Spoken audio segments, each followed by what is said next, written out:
Stair Construction, Unit 2, Lesson 1. Compensating for different flooring thicknesses. Upon completing this unit, you will be able to calculate total finished rise, be able to calculate and lay out the bottom riser height, and be able to lay out the top riser and locate the top of the stringer. The first step is to calculate the total finished rise. When stairs are ready to be built, the site is usually in the framing stage of construction. The lower floor and upper floors will be framed and subflooring will be applied on top of the joists. Using your laser level, measure the distance from the top of the lower subfloor to the top of the upper subfloor. We will call this measurement the subfloor to subfloor rise. If all the finished flooring materials are the same thickness, then this measurement is also the total finished rise. However, the materials may vary from the lower floor to the upper floor, and we will need to perform an additional calculation to determine the total finished rise. We start with the measurement that we took from the subfloor to subfloor. Then we subtract the lower finished flooring material thickness. That's the thickness of the material that will be applied on the lower floor. For example, 1/2 inch carpet or 3/4 inch hardwood, whatever that material thickness is, that's what you subtract. Then we add the upper floor material thickness. Again, that's just the thickness of the material that gets applied to the upper floor. That we perform that calculation, and that will give us our total finished rise.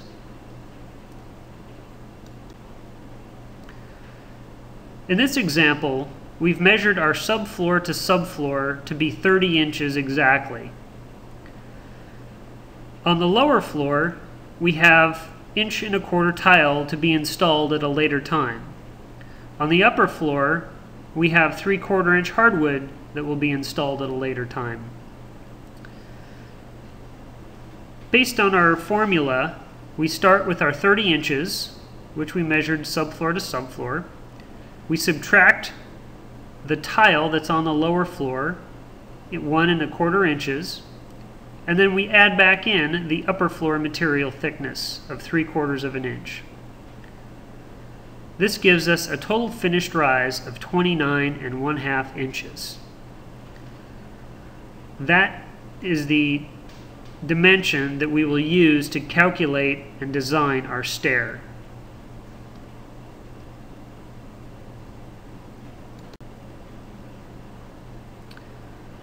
Here's how we're going to build our stair.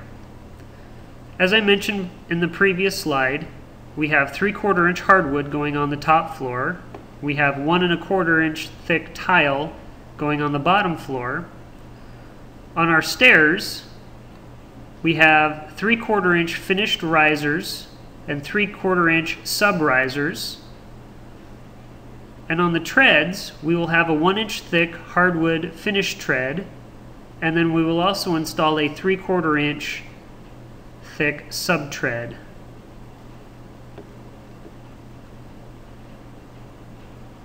We will also include a 3/4 inch thick plywood hanger board, but that will not affect our rise or our bottom riser height calculations. It will, however, affect our total run. We measure our total run from the face of the hanger board to the front edge or the bottom riser, face of the bottom riser of the stringer. That total run will allow us to accurately locate the kicker board, which is a crucial step in installing and test fitting our stair. Again, our total run, which we calculate in the next step, is from the face of the hanger board to the front riser of the stringer. So here are our calculations for this stair. We start with our total finished rise of 29.5 inches. We take the 29.5 and we divide by our maximum rise, which for residential construction, our maximum is 7 3/4. that gives us a quantity of risers of 3.8, which we round up to 4 risers. So the quantity of risers is 4. Then we can calculate our unit rise by taking our total finished rise, 29 1/2 inches, and dividing by our quantity of risers. This gives us a unit rise of 7 3/8 inches. For our unit run, we're going to use our standard residential run of 10 inches. Our total run will be our unit run of 10 inches times the quantity of treads. Since we have 4 risers, we are going to have 1 less tread than the number of risers, so we have 3 treads. So 10-inch unit run times 3 treads gives us a total run of 30 inches. For the stringer length, we will use our Construction Master calculator, and we will enter the following: 29 1/2 inch rise, 40-inch run. We add the additional 10-inch of the phantom run to our total run to calculate our stringer length, and then hit the diagonal button. You should get a stringer length that is 49 11/16 inches. Then to calculate our pitch length, which is the diagonal dimension of 1 unit rise and 1 unit run, we take our stringer length of 49 11/16 and divide by our quantity of risers, in this case 4, to give us a pitch length of 12 7/16.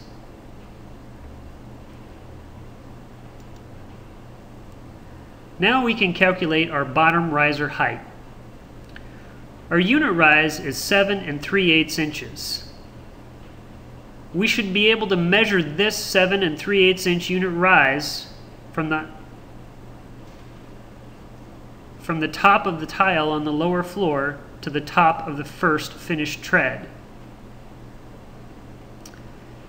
To get there, we use the following formula. We start with our unit rise, in this case 7 3/8 inches, and then we'll add our lower finished flooring material thickness, and then we'll subtract the total thickness of our treads, which includes the sub-tread and the finished tread. This will give us our bottom riser height. Here again we have our example, and we will calculate our bottom riser height. We will start with our unit rise of 7 3/8 inches. From there we want to add the 1 1/4 inch tile on the lower floor and subtract the combined tread thickness of our treads. Remember, our treads are 3/4 inch sub-tread and a 1 inch finished tread. 7 3/8 plus 1 1/4 minus 1 3/4 gives us a 6 7/8 inch bottom riser height. Note that this is the same process as we did when we dropped our stringer in the original lab that did not have material thickness variations. In that lab, we simply subtracted the thickness of the finished tread.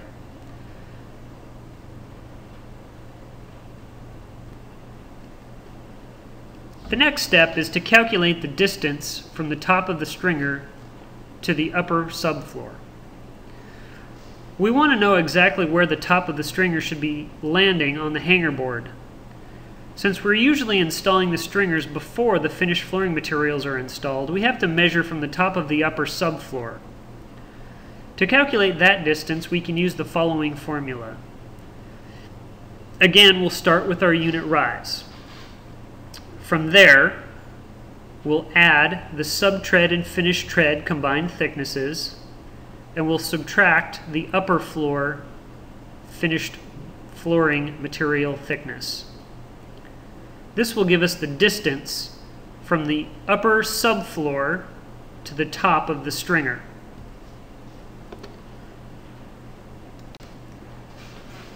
The second way to lay out the distance from the top of the stringer to the upper subfloor is to use the story pole method. To use this method, you want to hold the end of your tape up by the thickness of your finished flooring material thickness that will be installed on the upper floor. Then we are going to measure down by the unit rise and make a mark. That mark will represent the top of your finished tread. So to review, as you hold your tape up by the thickness of the upper floor material thickness, that represents the top of the upper floor, and then measuring down 1 unit rise to the top of the finished tread. From there, we measure down the thickness of the finished tread and make another mark, in this case 1 inch. That represents the top of the subtread. And again, we measure down by the thickness of the subtread, 3/4 of an inch, and make another mark. That last mark should be the top of the stringer.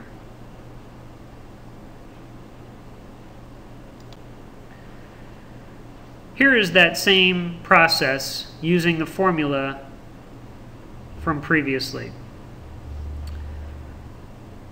Start with your unit rise, 7 3/8 inches. Add your tread materials, your 3/4 inch subtread plus your 1 inch finished tread, and subtract your upper finished flooring material thickness, in this case 3/4 inch hardwood. That will give you a dimension of 8 3/8 inches down from the upper subfloor. You may be asking about the rest of the risers in the middle of the stringer. Each riser will get the same subtread and finished tread. So each intermediate step height or unit rise will not change from the installation of the subtread and the finished tread. When we cut our stringer, we cut to our unit rise and our unit run, in this case 7 3/8 inches. When we go to install our subtread and finished tread, since we're installing the same materials on each of the treads, the net effect is 0. So we still end up with our unit rise of 7 3/8 after we install our subtreads and finished treads. What if my stringer doesn't fit? By accurately calculating the bottom riser height and laying out and cutting that dimension, the top of the stringer should land on the mark you made on your hanger board. If it doesn't, check your stringer layout to make sure you accurately set up your framing square jig. If that's correct, then you may need to adjust the position of your kicker board. If you want to raise the top of your stringer, you want to move your kicker board closer to the hanger board. This will change the angle slightly and push the top of the stringer up. If you want to lower the top of your stringer, then move the kicker board away from the hanger board. This will make the angle shallower and pull the top of the stair down slightly.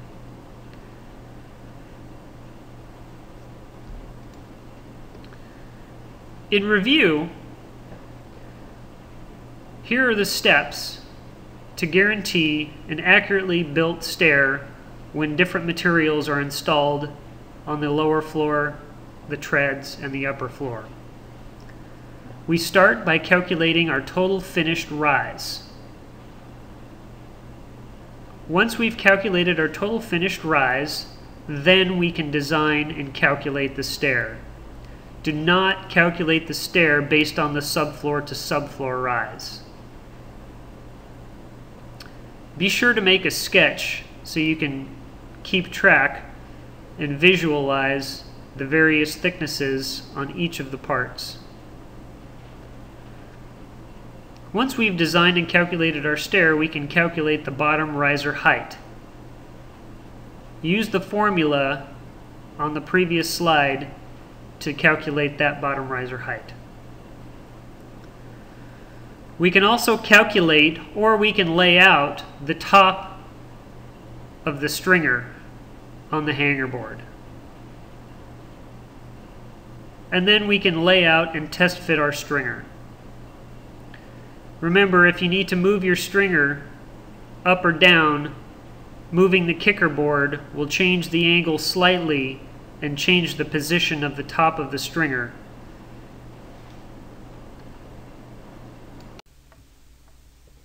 Your assignments for Unit 2 are to complete the written assignment for Unit 2 Lesson 1 and turn it into your instructor for grading. And then, upon successful completion of the written assignment, you can complete Labs 1 and 2 for Unit 2.